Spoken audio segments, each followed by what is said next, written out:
probably be a lot of stuttering and pauses because I'm super tired, but Bro, we'll make it work. Me too. We'll make it work. All right, y'all, what's going on? Welcome back to another podcast. I had no idea, presented by Landlocked Entertainment. Today, I'm really excited. I'm here with Chris. We've kind of always known each other. Yeah.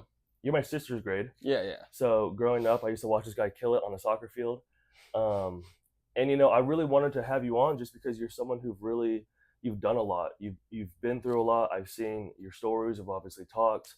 And you're very known and prominent in the Lawrence scene. So I really wanted to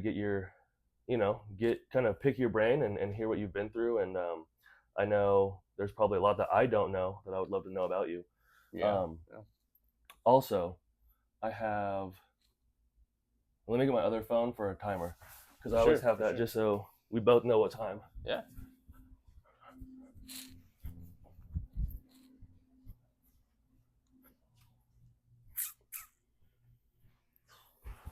Turn this off and blown up already. So to kick things off, bro, what is can you tell us a time or an experience or something that you were going through that was pretty rough, and you didn't really know if you were gonna get out of that situation or that headspace, and kind of what helped you get through that? Man, I'd say one of the hardest times in my life was, and a lot of people don't know this, but a lot of people do. Okay. Like, they know I got into trouble when I was younger, but they don't really know what happened. Okay. Right out of high school, I won't drop names, but the people I hung out with in high school, we went to Colorado one day. I came back, got caught with a pretty hefty amount. Okay. Wow. Of marijuana. Uh-huh. And that really opened my eyes. Spent like a week in jail, and whoa, in Lawrence? Goodland County. It's like 20 minutes in the state. Oh, 20 miles in the state. So right when you got into Kansas, you got hit? Yeah, it was pretty bad. It was probably one of the hardest times. I feel like I got in trouble with my best friend at the time, and I had people on the side, just making me feel like a terrible person, like I'm about to put him under the bus. I'm gonna do bad things to him. My parents were so mad at me. They cut me off, and what I was being told was that I was definitely going to prison for no matter what. That was probably like, out of everything that I've been through, I'd say that was the hardest time. Just knowing where I was in my trajectory in life and like the kind of person I was, the fact that I put myself in like a situation like that really opened my eyes. And I haven't been in trouble since that day. Wow. I haven't touched marijuana. Like, I dropped it and got my shit together. Started working with my other close friends, did the Project Lang thing, and started to become more of like a positive person. But that was a time in my life where I really didn't know if I could do it for multiple reasons. I was sad, scared, depressed, like just all the negative emotions you could think of. It's what I was going through. And then there were the people making up side stories, things like, I'm not going to say what, because things people were saying were crazy. And it's just people ran with that. And like you said, at that time in my life, I was kind of, I never saw myself as a prominent figure of Lawrence or like someone that everybody knew, but I can't deny it. A lot of people knew who I was. And it's like one story gets said, the whole town knows about it. And then it's like, you ever played that game where what's it called, where one person will say something in someone's ear and you're in a circle, and by the time it gets back, telephone, yeah. It's like one person would say one kind of tweet story, and by the end of it, I'm hearing the craziest things ever. And just all of that put together put me in a whirlwind. Definitely. And I was pretty down for the better half of a year. I hid it from a lot of people, and I think I masked it while I was going through the court process and everything with like alcohol and just pretending that I was cool. But you can always tell when people aren't, typically. So that was a hard time for me. Thank you for sharing, dude. I literally had no idea. Yeah. Is that before that time in your life, were you kind of already a little depressed, sad, still finding yourself, or did you feel like you were already pretty secure before that incident? Man, I think I have a pretty good set time on when depression's always been like a really it's been a big thing for me. I don't talk about it a lot. Hmm. Um, I was not very open as a kid growing up. Hmm. Had nothing to do with how I was raised. Hmm. I just think some people struggle Hmm. more than others, Hmm. and whether it's like a chemical thing in your brain or you make yourself, I don't know. I'm not a doctor, not a Right, scientist. right. All I know is around eighth grade, seventh grade, I like to say, things changed. I Hmm. went from being like this really popular kid at Schwegler, Hmm. little elementary school, Hmm. being like a fast kid, sporty kid, Hmm. having the what you would consider cool friends back in the day, Hmm. being that guy, to go into junior high South and realizing a majority of my friends went to Southwest. Oh, okay. Like most of the people that I hung out with growing up went to a different junior high. And then I realized I was just a shy kid. Mm. And it was very hard for me to make friends that first year. Hmm. And it wasn't because I wasn't, outgoing or I was, there was nothing wrong. Hmm. I just didn't know how to start conversation. I Mm. was a quiet kid. And I met a couple kids my junior year, or not junior high school, or Hmm. junior high, yeah, Jesus. Um, and then I got hurt during soccer. I only Mm. had like two friends, I think. My majority of my junior high career, I had like only two close friends. Really? Other people might say otherwise, Uh-huh. but like people I could, That you felt were actually friends. yeah, Yeah. talk to, go hang Yeah. out with, and like spend time with, trust. There's only two of them. Okay. And I got hurt in soccer. Um, I dislocate or dis what's it called? Hyperextended both my kneecaps, and then the hip bone right here kind of chipped off. At the same time? Yeah, all at once. Whoa. It was terrible. How does that happen? Just a freak soccer accident. I to this day I don't really know what happened. Whoa. Were I you sliding or stretched. anything? I put my leg out too hard Uh-huh. or too far. Ball hit it in like a weird way. Whoa. Something happened. I heard a pop, and then that was that. Then you're on the ground. Yeah, I didn't know. I don't know how it happened because if you watched it, you probably just thought I was being a little bitch. Uh-huh. But Whoa. yeah. So I had like lost all my friends. The soccer thing where all my other friends outside of school were sports related. Mm. So now I'm not in Mm-hmm. sports anymore, Mm-hmm. and I actually ended up quitting because I was scared of getting re-injured. Mm. So Yeah. now from seventh through mid ninth grade, Okay. I was by myself for a majority of that. And then halfway through eighth grade year, those two friends and I, we stopped hanging out completely. Oh, They damn. called me one day, and I remember actually really hard. I was that's when I started to like go through depression. My mind was kind of in different stages, and I was kind of trying to figure out who I was or Mm-hmm. why I was so sad. I started dealing with death. Mm-hmm. Grandparents are dying. All these things at once kind of just got to me. Mm. And then one day I get a phone call from the kids I thought were my best friends, and long story short, they over the phone were like, "Hey, we really don't like you. We don't want to be a friend anymore." What? Yeah. So They were both on the phone saying that? yeah, it Whoa. was kind of wild. I won't name them because Dude, that's like out of a movie. yeah. They're like together, they're hanging out, they're like, hey, let's call Chris. Hey bro, we're no longer friends. Yeah. Dude. It was rough. I just broke up with the first girlfriend I ever had. Well, she broke up with me actually, I think. Oh my goodness. And like all this is piling on. Yeah. And I think that phone call was really just like the low point because now I had no one to talk to. Mm-hmm. And a lot of people don't know this. They think I've always been this kid that had friends or was popular or Mm-hmm. knew how to talk. Mm-hmm. And I really didn't for the majority of my young adult life. Like I said, I went through all the emotions, the body, not liking your own body Mm-hmm.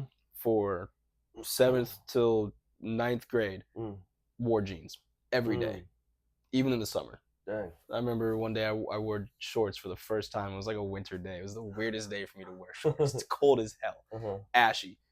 Everyone made the biggest deal out of it because I didn't realize. Damn, I've been wearing long sleeve shirts, long jeans for the better half of 2 years Yeah. in public. Yeah. Different at home or Yeah. But Wow. I think that was when I kind of started dealing with depression, Mm-hmm. and there were times I don't talk about it ever, but there were times where I was very close, and I've thought about you know ending my life multiple times. In 7th to 8th grade. Yeah, Wow. young kid. Okay. Um, it's it's something that like my parents don't even know this, but there was a point where I knew where my dad's guns were. I knew where the bullets were, and like I've definitely held it a couple times and contemplated. I'm glad I didn't. For anyone Yeah. out there that's going through that, don't do it. Yeah. Get so much better. Yeah. You don't know what the hell's going on when you're 10 through 13. Like Yeah. you think the smallest things are the end of the world. Yeah. And Wow. man, I'm glad I didn't, because my life obviously turned around. It got a lot better. Mm-hmm. And yeah, so but also I think a lot of good came from, sounds weird to say, but a lot of good came from that depression. Mm-hmm. I went from being like this jock to like this kid that was kind of, I'll be real, I was kind of a bully in like elementary school. Okay. I didn't mean to be, but Mm-hmm. it's kind of just what a lot of kids do. They feel like they have to do that to fit in. Mm-hmm. And that kind of centered me, grounded me, brought me back to life. I've learned a lot of like different music because of that. They call the guys these days call me sad boy Chris, and I listen to some sad music, man. But it's like I like the feeling. It makes you feel something. I'm not sad. Yeah. But yeah, all of that happened. It was a low. I'd say that was probably the lowest point in my young life. Okay. I'd never actually felt sadness until junior high. Those 10 through 12, 10 through 13, whatever age you are.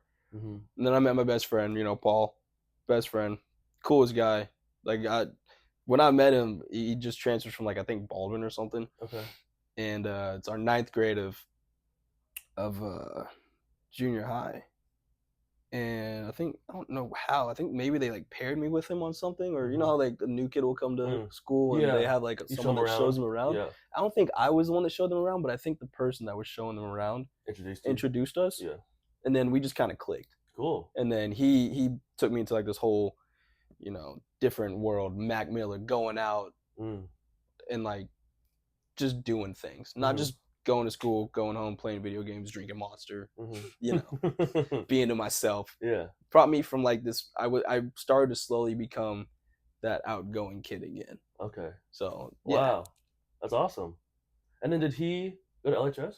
Paul went to Free State. Went to Free State? Yeah. Okay. It was really weird, like not weird, but like we had 1 year, not even like maybe a quarter, 3/4 of a semester, or not 3/4 of a year at junior high at South together. Okay. And then his location, how the districts are, they put you in different places. And then he went to I think he transferred to West actually. Oh. Okay. Well, because all the West kids go to Free State. Yeah, I'm trying to think of actually how this happened, because I'm pretty sure he went to South, and that's how we met. But then he went to West. Wow, I'm really blanking on the story now. Maybe he never went to South. But I met Paul. I forget how. I'm gonna have to call him now, because that's I should remember that. No, that's all good. But he ended up going to West at one point, and then went to Free State, and then I don't know. We just kept in touch from there. Hung out like every day. His mom became like a second mother to me. His little sister's like a sister to me. Like if they were to call me right now, anything, I got him. Take care of him. Love him. That's super cool. Well, thank you for sharing. What is what you said that you've been depressed a few times in your life. Yeah. Is there another time, maybe when you were older, maybe when you were I know COVID was hard for a lot of people. Anything, another time that you'd be open to touch on and to kind of just shed light on? Yeah. I'll pull up a couple, and they're not in the same time frame, but it's all like in a matter of a year and a half. COVID hitting ruined Project Lane. Was just we had been like on a. And can you explain what Project Lane was for people who don't know? Project Lane is a live music entertainment business. Bunch of friends and I, well, a bunch of friends created it when we were younger, and I kind of snuck my way into it. And yeah, just we would curate live music events around the Midwest, typically in the Kansas City area, Lawrence, Kansas. We started out with like DJing house parties, DJing local college bars. Okay. From there, I think got enough money to do like something down in South by Southwest. Once again, money started growing, do stuff at like Jackpot before it went out. Yep. Bottleneck, and eventually hit the Granada. Okay. Brought Post Malone out to the Granada, and that was 2015. And that You brought Post Malone to the Granada? Yeah, in 2015. Whoa. It's crazy, craziest thing. I didn't even know idea what the hell the guy was at the time. Whoa. Too. I ran into him. I was just like this. Who was this random guy backstage or whatever? Next thing you know, he's performing White Iverson. I'm like, oh, whoa, cool guy. But yeah, it's Project Lane. We did, yeah. You guys also then had your big show was called a Flyover, right? Flyover, yeah. Because then it was what 2016 or 17. You guys brought out like Ray Shrimmer, who Stax is apparently really good, like close with Sway Lee. Blew my mind. He was chilling with him one day. I'm like, how the hell does this guy know everybody? Yeah. And you also brought out like another really big one. There's a lot. There's been I mean, when COVID hit, we were out on tour doing some stuff with DaBaby. DaBaby and Sheck West, and that's when he had been blowing up. 2020 was that when that happened. And yeah, we'd done like Wiz Khalifa, Gucci Mane, Megan Thee Stallion, Cardi B, Post Malone again when he blew up, Suicide Boys. I mean, the list goes on. And then we would help out with certain shows. Like, I know Austin did a lot. Austin worked his ass off. He would do stuff with, like, Rolling Loud, 515 Fest, huge EDM festival, and I think it's Iowa. Okay. You know, we all worked very, very hard, and we were proud of where it was. It started off, like I said, just a, like, fun thing, kind of just, you know, good friends, having fun, doing some money. Then eventually it turned to like, this is a business. Like, we can do something with this. And then still kind of a slow, gradual raise. And then 2019, it got really good because there was another company, Mammoth. They do a lot. They do a majority of everything in the Midwest. It's insane. And we kind of became close with them, and they helped us take off, helping us with, like, you know, being a part of Flyover. And 2020 was a huge, huge year for us. There was a lot scheduled. I mean, we had to cancel Young Dolph. The day that everything, we were in Omaha, Nebraska. I think we just done like 7 or 8 shows back to back, couple of days off here and there. We got to Omaha, Nebraska, did the DaBaby show there.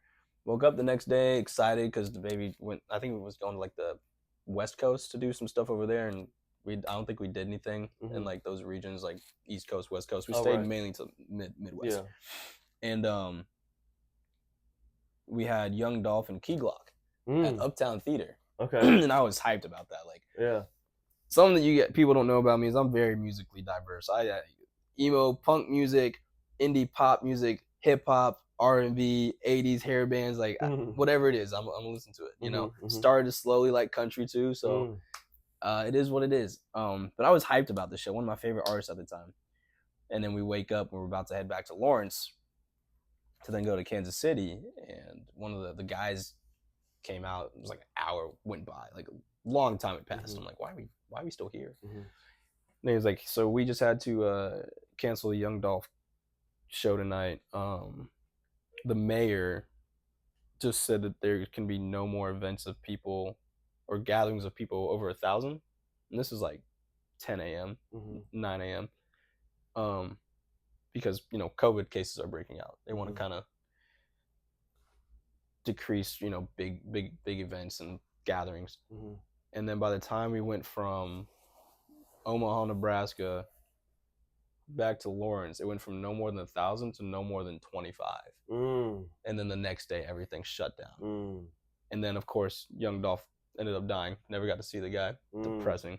Dang. But I think that was one of the hard things in my older years, was just, Project Lang ceasing to exist. I built a lot of close friendships with there. They had helped me become a better man. It took me out of a negative headspace. Everything I looked at was a positive. The people around me, I would always speak positivity into everybody I saw, and I think I kind of have been thrown off about that a little bit, but it was something they were very big on: being kind, respectful, courteous, loving, caring to everybody. Doesn't matter who it is, where you are, what they've done to you. Just be the nicest, calmest, kindest person you can be, because you never know what someone else is going through. Obviously, you said you didn't know. I went through shit. People don't know. You don't know. And a lot of people don't talk about the things that are bothering them. Exactly. You only want people to know the good things that make you happy. Yeah. So yeah, that's what I loved about Project Lang. Screw the shows, screw the thousands of people, screw the after parties. Like, the love and the respect and the care for one another. That was really the biggest part of it to me. How big was the team? I don't really know much about it. Was there like a it fluctuated? It fluctuated, but I'd say the main cast would have to be obviously Austin and Jake Lang. Their last name's Lang. Yeah. Stacks, Ariel. He was probably top dog 3. Then you've got Juby, Truth, Jordan. There's Emily, and then for the rest of like the main group that I can really think of, people that were on like our official website. If you want to go by the official website, who was on the website? There was me, Stacks, Austin, Jake, Emily, Juby, UC, Sean, I think Jared, Drew. I think that was it. Wow, that's a lot. But there was a lot more people in and out of it. Okay. That, like, we'd had people that we had to get rid of, obviously. Once it turned into a business and it couldn't just be friendship anymore. Like, it became more of like, we love you, but money's involved now, and sometimes you have to let people go. Sometimes we added people. Like, Emily wasn't a part of the original cast. Okay. But she was added onto as like a CFO. She did a lot of the important work. Took care of a lot of stuff too. So it was a never ending, just like any job. We had our main core, and then there was a few people in and out. But yeah. I bet that was really hard on some of the core guys that really started it. Have you ever talked to them about how they were feeling when that happened? Or? Yeah, we talk a lot. Those are my brothers. I love them to death. Jake, I mean, I think I can't speak on them.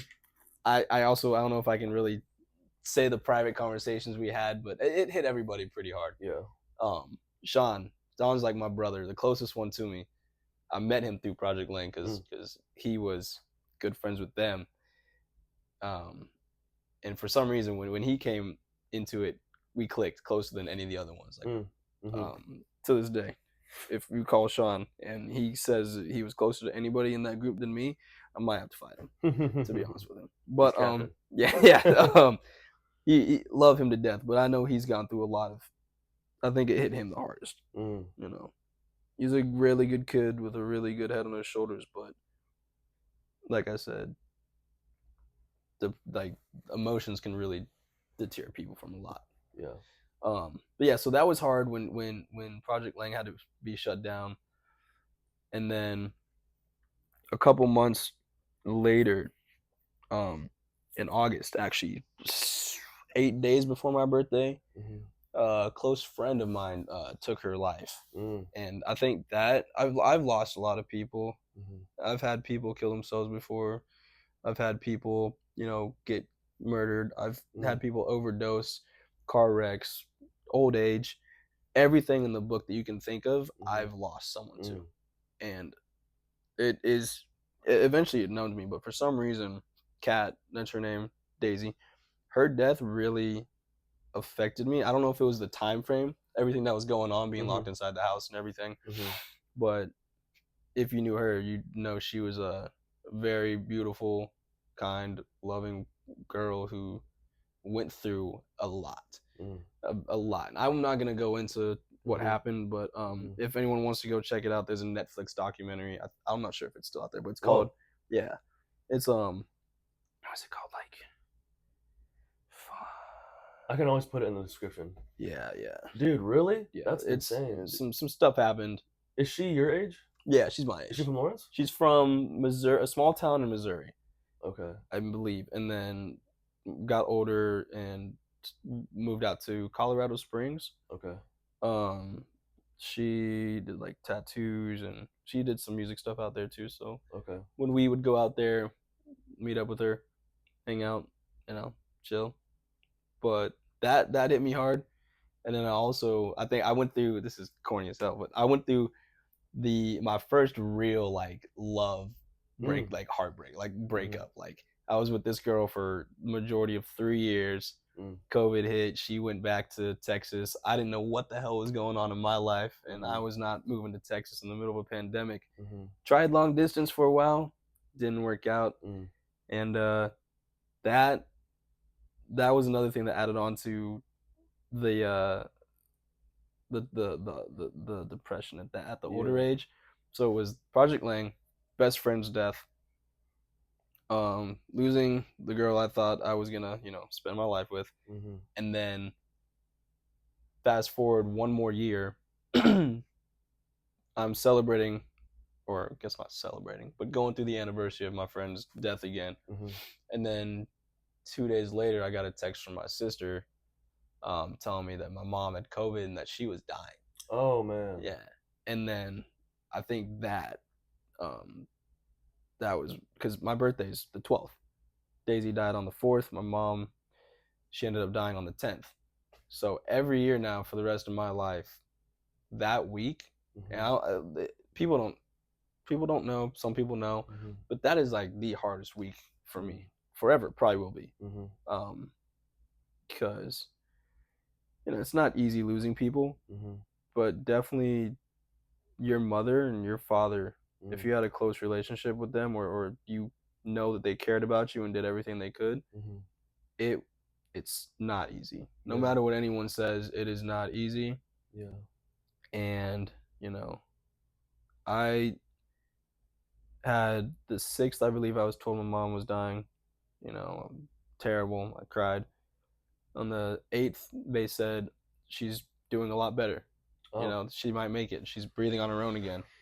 COVID is weird. Mhm. Some people doesn't affect them at all. Mhm. Some people die. Mhm.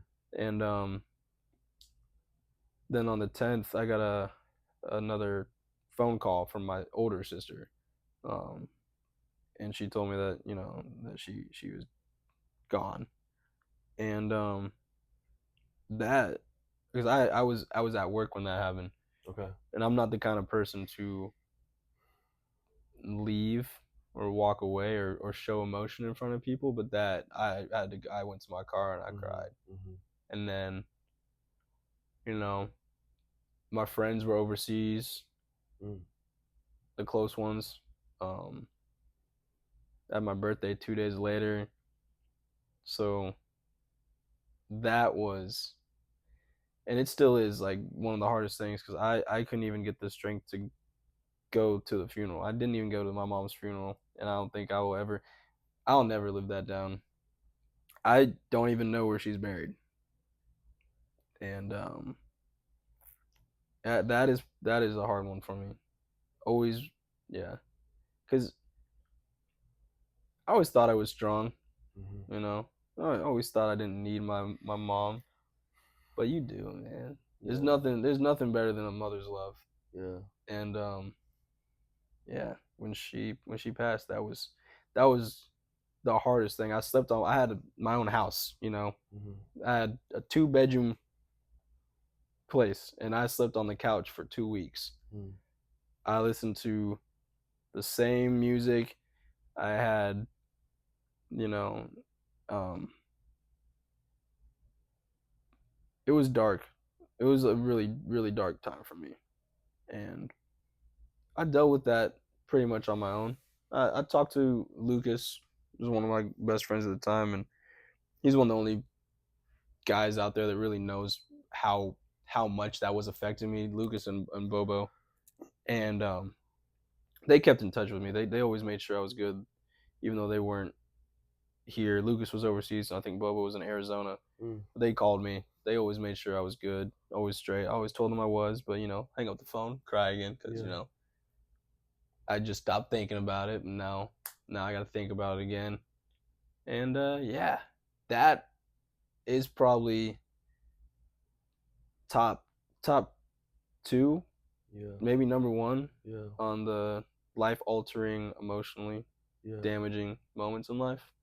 Dude, my heart goes out to you. I can't imagine losing a parent at such a young age. So I don't I don't ever want to. It's a hard sometimes when you tell someone that you've lost someone, they're like, oh, I'm so sorry for your loss. And Mm. it's a weird, for me, it's kind of just like it's almost it almost sometimes doesn't feel genuine because it's just like an automatic response. um I don't know if you can relate to that, but it's No, just yeah, I suck at making people feel good about like going through, because we can't make people feel good about yeah. death. Um, and like I said, I've been through a lot of Mhm. death, but I don't know how to deal with other people's emotions. Mm. It's something I've tried to work on my entire life. Mhm. Seeing someone just sad, Mhm. just crying, Mhm. even if I can relate to it. Like Mhm. I had a one of my close friends back in Lawrence. His mother passed away this past year, or earlier this year, Mhm. and dude, I've been through it all, and he, confided in each other, and I couldn't find the words to talk to him and let him know, like, hey, man, Mhm. yeah, we all love you. Like, if you need anything, because Mhm. it's really hard. Yeah. Comforting people during death is the hardest thing. You don't want to say the wrong thing. You also don't want to seem like you're doing it just Out of to make, pity. yeah. Yeah. I Yeah. think that's what a lot of people holds a lot of people back. I don't want to like say, "Oh, I'm so sorry for your loss," Mhm. when there's 100 other people saying it, but I Mhm. also don't want to not say anything, Yeah. because then you're kind of, you know, Then you're like, why asshole. didn't you? Yeah. Like, Yeah. Why didn't you why acknowledge were it? you not there for me when I Yeah. was going through it, man? Like, so. I can relate to a sense where I've lost friends and I've lost my brother, but not a parent. And also, I kind of have a similar thing where like girlfriend, friend, also timing. So it's pretty crazy to hear that we have kind of similarities there. Yeah, I In think we that, have a similar person who passed away, last year. James. Yeah, yeah, man. kind of just because, yeah, Yeah. yeah, Good. It was a great kid. yeah, Yeah. Stuff's hard. yeah. It's a weird thing too, um, with loss because there's so much new emotion that we feel. There's so much new pain and hurt and ache, that kind of fills our bodies, that is undescribable. And I think a lot of the time, people who haven't lost a super close person in their life can kind of have that relatability, Mm-hmm. and but it's not something that I wish upon people at all. No. But it's hard when someone might say like, "Hey, I'm here for you," but they've never had anyone in their close to them, pass away. Does passed away, yeah. So But also, I've seen people who've lost really close people in their life, and it didn't affect them as much as someone that, you know for instance, I don't know how I'm trying to say this. I've dealt with a lot of death. hmm There might be someone that has dealt with two, hmm and it changes them more than it changes me. mm, I guess is what I'm trying to say. yeah, Like, some yeah, people deal with death, take it way harder, yeah, and I've seen people fall apart. yeah, Like, their lives are not, they will never be the same. yeah, And I mean, no one's ever the same after death. You just learn how to deal with it. But some people just, That's a really good point. Yeah, yeah. yeah, I've seen that too. In where some person could have just lost one person, and maybe it wasn't someone that they were super close with, but it hits them like no other. Mhm. And then there could be other people on their side who, maybe they lost their whole family or something, and they seem to be at a different, not a better place, but they seem to Cope handle with it. it better. Yeah, Yeah. yeah. Deal with it better. Mhm. You just got to find a healthy way to go about it. For like I said, the first 2 weeks, I think I dealt with it by just going to work, getting off work, grabbing a drink, Mhm. going home, drinking, putting on a movie, putting on some music, Mhm. just laying there for Mhm. hours. And then eventually it was just like, dude, I can't do this. Like I'm old now. Like I'm 29. Mhm. Like if I don't get up and I don't go on a walk, Mhm. I don't jog, I don't even just sit outside, Mhm. soak up the sunlight, like I'm gonna feel like shit. Yeah. So eventually I just dealt with it. Like every time that I feel bad, I'll do some push-ups. I hate push-ups. Mhm. And you know why? I do it because now I'm thinking about how much I hate push-ups. Mm. I'm not thinking about why I'm sad. I'm not thinking about, damn, my cousin died 3 years ago. Why'd that happen? Why'd him? Mhm. No, dude, I'm skin and bones. Do 5 push-ups and I'm, what the hell? It's, it's terrible. Yeah. God dang it. Now I forgot everything. Yeah. It's not, I didn't forget it, but Yeah. my mind's in a different place. Yeah. And I did it in a healthy way. I'm working Exactly. out. Some people play video games. Mhm. Some people, go make some pasta, their Mhm. favorite dish. Mhm. You just got to deal with it in a better way than drugs and alcohol. Mhm. I've never been a big drug person. A lot of Mhm. people don't know that, but like, because a lot of the kids I grew up with were, Mhm. doing Yeah. all of it. Yeah. Anything you can think of. Yeah. I never did. I've never done anything. I did a couple Xanax here and there, but for the most part, I I've never touched anything other than marijuana and alcohol. Mm. So I've always tried to deal with things in a clean manner. Mhm. And anyone that anyone that is sober, hats off to you because that's great. It's the best thing for you. The more I stay sober, the better I feel. Mm. So Mhm. that stuff's just not good for you. Yeah. It might make it fun for like a night or two, but Mhm. then you got to wake up and feel like ass. Yeah. So It's crazy interviewing so many people because whenever I tell them I'm sober, it's a lot of the response, which is surprising, is like, "Oh, I never could," or I wish I could," or you know what I mean? you And definitely can. I think to myself, I tell them like, "You can." Like, It's what? No, you really can. You can put whatever you set your mind to, and it's It's just that so mental strange. strength, man. And I've not didn't surprise me with you because I know your sister, and your sister is like one of the most intelligent, Yeah. chill, Yeah. head on straight Yeah. persons I've ever met. Yeah. And then I met you, and I was like, oh, he's got to be like a little bit of a miscreant, little wild child. And like you were definitely more of a wild one, but Uh-huh. you weren't like a crazy partier. You didn't do like drugs or alcohol, and Mhm. that's cool. A lot of people, yeah, I don't know. I've always thought people that were sober were cool. That whole hate for people that don't go out and party is just weird. Mhm. It's so dumb. It's funny you bring that up because literally yesterday when I was filming, some dude pulled up with like a bottle when I was interviewing. He's like, "Hey, Hmm. bro, take a shot, take a shot." I was like, "No, bro, no thanks, I appreciate it. I'm good." He's like, "No, bro, take a shot." I'm like, I'm sober. Like, I don't really, I don't do that." And then he was like, I think he just said like some remark of, "Oh, that's really stupid. That's dumb." And I was like, I was in the middle of interviewing It's these like girls, what? and I was like, you can like, I was telling them like, you can't believe that this still happens. Like people still and yeah, dude, it's crazy. It's sad because I think so much society is so Mm. much geared toward like the party and then the nightlife, And the and vaping. No, I can't stand vaping. it's I hate it. insane. I've told the same people. I work at a bar, Yeah, so obviously I deal with a lot of yeah, drunk people yeah. and just smokers and all that stuff.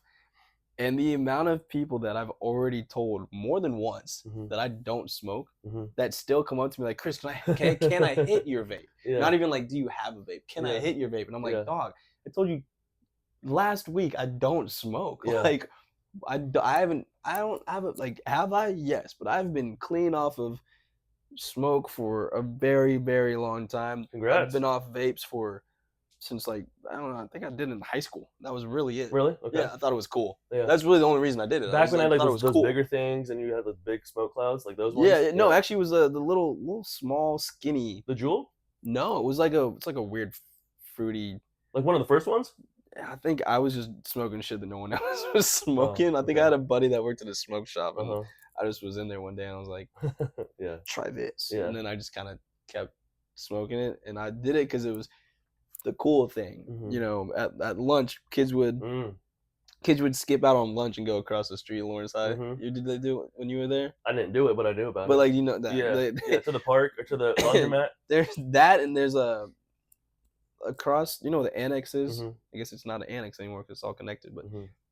one street down, what is that? Because it's off Louisiana. Before you hit the tennis field or the tennis court? Or the other Yeah, way? yeah. But that whole street when I was in high school was like kids just Walk there and smoke. smoking Yeah. cigarettes, weed, Yeah. beers, even. Whoa. And like, yeah, I definitely was in that. I was over there every once in a while, but I'm Mhm. like, dude, that's just crazy. Like, Yeah. I didn't smoke because I liked it. I Yeah. smoked because I thought it was cool, Yeah. and it, you know, Yeah. I will never judge someone for doing anything. Mhm. You do whatever the hell you want. Yeah. If you get up and you are a nice person Mhm. and you're respectful, do whatever the hell you want. I feel that. Yeah. I Like feel the same what way. you do in your life doesn't bother me until the things you are doing are hurting other people. Yeah. You know what I mean? Like, Yeah. who cares? Yeah. And yeah, just don't judge people. I think that's what the Project Lane thing, big part of it was. Bro, you might have a completely different view of me, Mhm. but I'm gonna treat you like a brother. Yeah. I've met people that hate black people. Like they are full down racist, but they don't think they are. Like, I'm not racist. I just don't like. I'm like, man, that's you're racist, bro. Yeah. But like, I'll do whatever I can to kind of keep my head off or distract them from that hatred. Find a common ground, something we can bond over. Yeah. That's now beautiful. We're friends. I've drank with people that are racist. I've sat down, had conversations, and hung out with people that don't like certain ethnic groups. Yep. Or sexualities and stuff like that. Right. And yeah, don't agree at all. Yeah. But you know, can't kill hate with hate. Right. You just create more. Yeah. You know, just like with the sadness in life. You got to figure out a good way to deal with everything. And that's I got really good at that after the first thing I told you, being on what I felt was my own for a while. A lot of people don't know that I went from being what I think is a nobody to now everyone knows me and everything that I do. High school was crazy for me. Okay. I went from no friends to, I wouldn't say friends, but everyone knew who I was. I could go do one thing, and by the end of the night, the next day, everyone heard about it. Everyone's known. My life was not secret, and I really wish that it was for a long time. I wish that it was secret. I kept a lot of the biggest thing. I kept the biggest things pretty secret, but if I was out doing anything and someone saw it, everyone knew about it. So, but yeah, it's life, bro. This has been such an amazing podcast. Thank you for being open enough to hop on this with me, and being so honest and literally sharing such a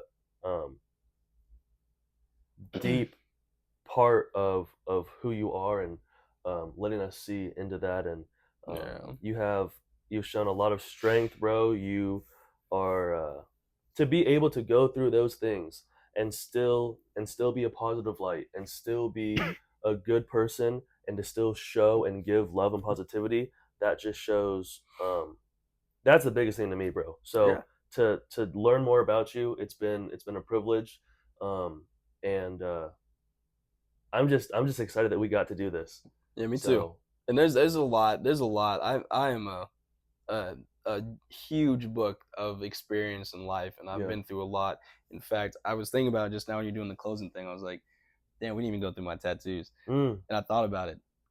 A lot of these have really deep meanings that people have no idea about. When you were talking, sometimes I was looking and people always ask me, and I'll tell them like one or two things, and they're like, "That's really depressing." Yeah. Like, it's not depressing. It's just me. Like, this giant one is for my friend I talked about that died.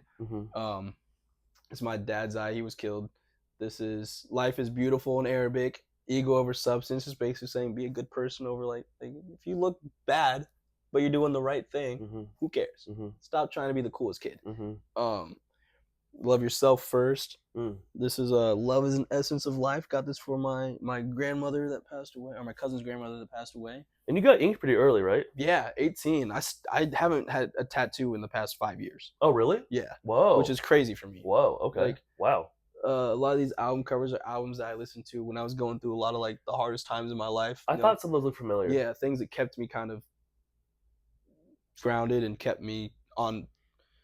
They say sad music, but the sad music really kept me alive. Yeah. And then, like I got my head tatted right here. Like, sick. It's crazy work. I never thought I'd actually do it, but yeah. If people ever see me, you want to stop me and ask me about my tattoos, just be ready to be like, damn, that's kind of sad. Yeah. Like, But also, just anyone out there that is struggling, just remember there are people out there, and even if you don't know them, there are people out there that really care. Yeah. Like if I were to meet someone on the side of the street and I could tell, or they told me that they need someone to talk to, I'm gonna sit there. Yep. I'm gonna talk. Yeah. I want to hear your story. Yeah. I want you to know that you might have felt alone for the past 3-4 years, but you're not.